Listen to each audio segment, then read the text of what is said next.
Hi, Namaste. Welcome to my YouTube channel Gurkha Bonsai. आज चाहिँ म तपाईहरुलाई स्पेशली बोन्साई पटमा कसरी प्लान्टिङ गर्ने हैन त्यो कुराहरु सिकाउँदै छु। सो यो देखिराख्नु भएको छ यो चाहिँ एउटा जुनिपर प्रोग्रामिङ जुन चाहिँ बोन्साईको लागि one of the best variety जुनिपरको। यो चाहिँ आज भन्दा 1 इयर अगाडि चाहिँ नर्सरीबाट प्लान्ट पर्चेस गरेर ल्याए हो हैन। त्यो टाइममा चाहिँ यस्तो मेटेरियल्स थियो हामी जस्तै नर्सरीबाट प्लान्ट किन्ने बेलामा चाहिँ यो खालको मेटेरियल्सहरु मात्रै पाउँछ हैन। जुन चाहिँ यसमा कुनै ओड गरेको छैन हैन। हामीले त्यसरी ल्याइसकेपछि 1 इयर सम्म यही पटमा हामीले ग्रो गरियो हैन। अनि त्यसपछि यसमा फर्स्ट स्टाइलिङ क्रिएट चाहिँ अहिले मेरो 2 महिना अगाडि चाहिँ मैले यसमा फर्स्ट स्टाइलिङ क्रिएट गरे जुन चाहिँ एउटा इन्फर्मल अफराइटको सेप दिइराछ हैन। ओके सीट यो चाहिँ फर्स्ट ल्याउने बेलामा र अनि तपाईको 2 मन्थ अगाडिको फोटो म तपाईलाई शो गर्दै छु हैन। हेर्नु होला। अनि त्यसपछि ओके सीट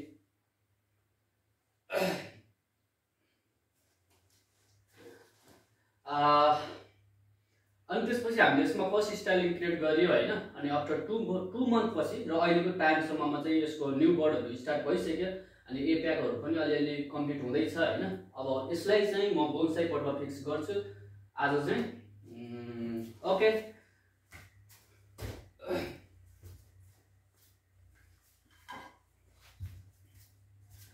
मसँग चाहिँ यो टु साइजको चाहिँ एउटा टु साइजको बोन्साई पट छ हैन।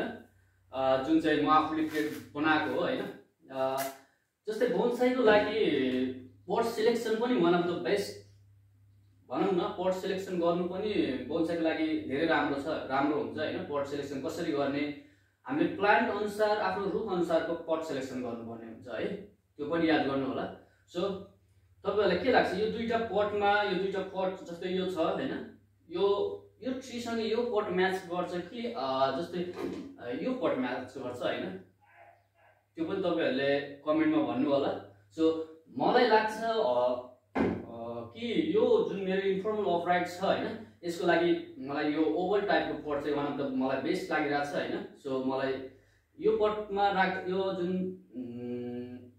ट्री ओके यो जुन ट्री यो पटमा राख्दाखेरि चाहिँ अझ लुक्स ब्युटिफुल दिन्छ किनभने ट्री भन्दा पट सानो हुनुपर्ने हुन्छ हैन बोन्साईको लागि राम्रो देखिनको लागि। सो ओके फर्स्टमा चाहिँ म यसलाई यो पटबाट रिमुभ गर्छु। अनि त्यसपछि यसको जुन रुटहरु क्लिन गर्छु। जस्तै नचाहिने रुटहरु चाहिँ हामी रिमुभ गर्छौं, लङ रुटहरु रिमुभ गर्छौं, फाइबर रुटहरुलाई हामी त्यतिकै राख्छौं अनि बल्ल बोन्साई पटमा फिक्स गर्छौं है। ओके फर्स्ट म चाहिँ पटलाई चाहिँ आफ्नो प्रिपरेसन गर्नुपर्ने हुन्छ। जस्तै त्यो रुखलाई त्यो जुन अघिको ट्रीलाई यसमा प्लान्टिङ गर्ने बेला हामीले रुखहरु पनि बान्नु पर्ने हुन्छ। जस्तै दुईटा होल देखिराख्नु भएको छ हैन। यहाँबाट हामीले रुखलाई पनि बान्नु पर्ने हुन्छ किनभने भरे हल्लियो भने ट्री हल्लियो भने चाहिँ मर्ने चान्स बढी हुन्छ। सो ओके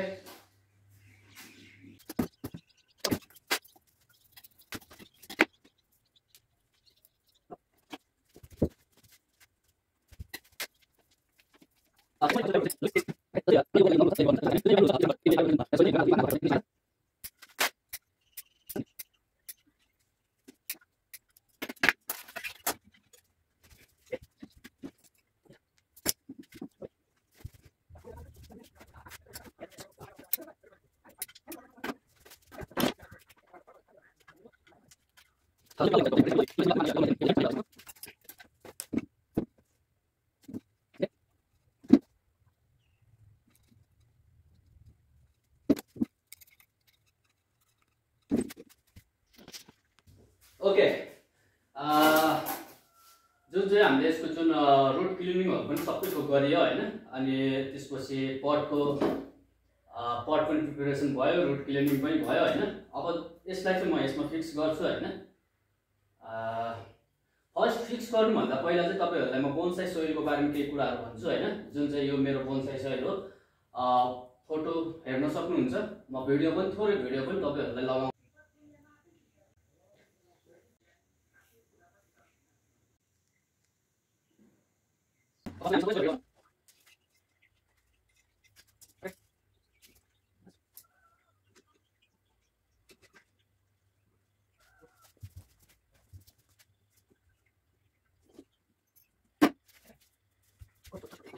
यो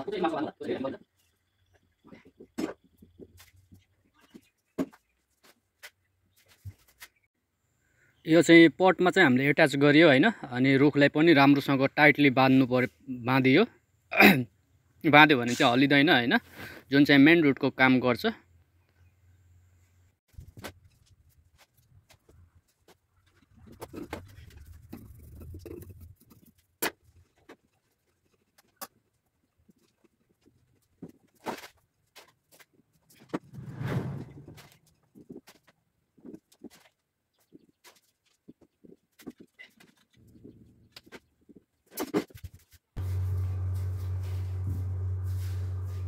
हाम्रो चाहिँ यसको प्लान्टिङको काम कम्प्लिट भयो हैन, जुन चाहिँ बोन्साई पटमा फिक्स गरेको।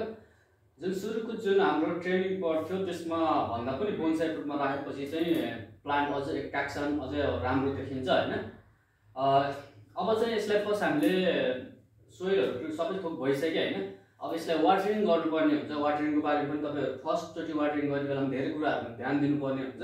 सो म तपाईँहरूलाई वाटर पनि कसरी गर्ने हैन, हामीले एउटा कुनै बाटामा पानी राखेर त्यसमा एकछिन भिजाउनु पर्ने हुन्छ, जस्तै 1-2 मिनट। त्यसपछि यसको भित्रको जुन एयरहरू हुन्छ त्यो चाहिँ सबै आउट हुन्छ हैन।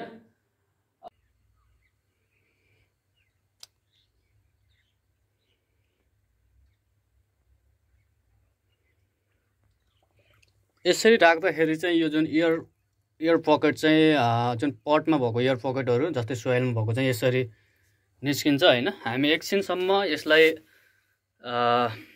जुन बाटोमै राख्नुपर्ने हुन्छ।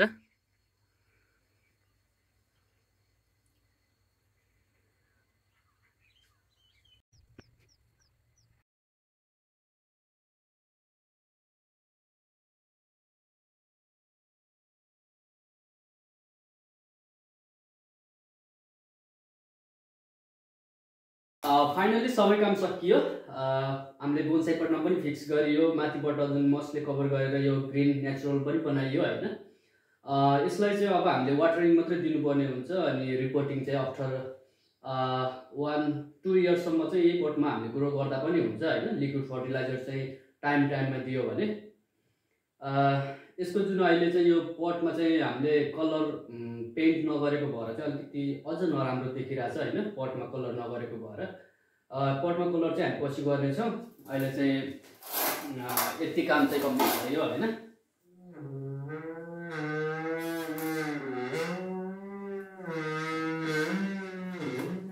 ओके,